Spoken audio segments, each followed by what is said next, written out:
56 দিন হাঁটতে হাঁটতে আবার সমুদ্র পর্যন্ত হেঁটে চলে গেল, কেউ আটকাতে পারলো না, ওদের কোনো কথা মানেনি। অনেক জায়গায় আটকানোর চেষ্টা করলো, কিন্তু বাচ্চা বাচ্চা ছেলে মেয়েদেরকে আটকাতে পারলো না। পিল পিল করে হাঁটতে হাঁটতে তারা ব্রিগেড ভরিয়ে দিয়েছিল। সেই দিন গোটা দেশের গোটা রাজ্যের এই যারা লুট করছে লুটেরাজ মমতা ব্যানার্জি, তার চোখ কপালে উঠে গেছিল। সেই দিন থেকে তার ঘুম নেই,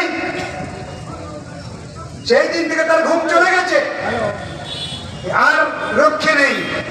এই বাচ্চা বাচ্চা ছেলে মেয়েরা যদি মাঠ ভরিয়ে দিতে পারে, ব্রিগেড ভরিয়ে দিতে পারে, তাহলে এরপরে যদি লাল ঝান্ডার সামনে আসে, তারপরে আবার জোট, তারপরে আবার বাম কংগ্রেস সকলে মিলে আসছে, তাহলে আর সে টিকতে পারবে না, সেটা খুব ভালো করেই বুঝেছি।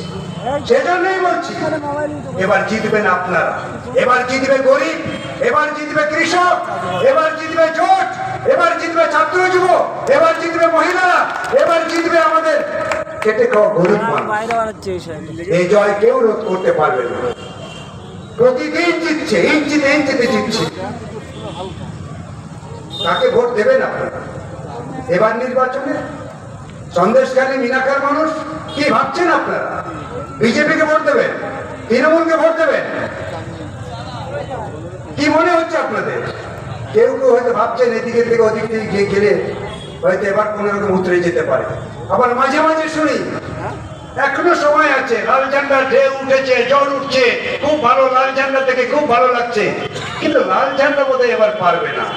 নানান রকমের প্রশ্ন মানুষের মধ্যে, সমাধান কিন্তু আপনাদের করে নিতে হবে, সমাধান কিন্তু হচ্ছে, মানুষই সমাধান করে নিচ্ছে।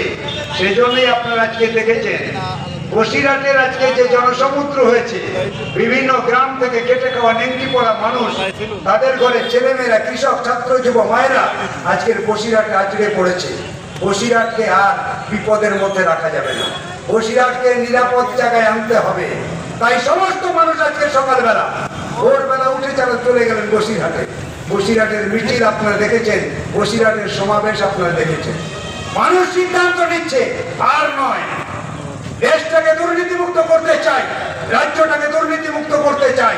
এই যে দুর্নীতিবাজরা দেশটাকে চালাচ্ছে, ওদেরকে দেশ থেকে হটাতে হবে।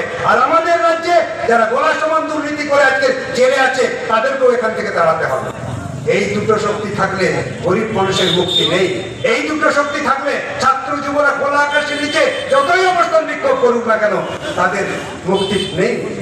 খেটে খাওয়া গরিব মানুষ, তাদের মজুরি নিয়ে কেউ ভাববে না, সেজন্যই এদেরকে হটাতে হবে। আজকে দিল্লিতে যারা আছে দেখুন না, এই 10 বছর মমতা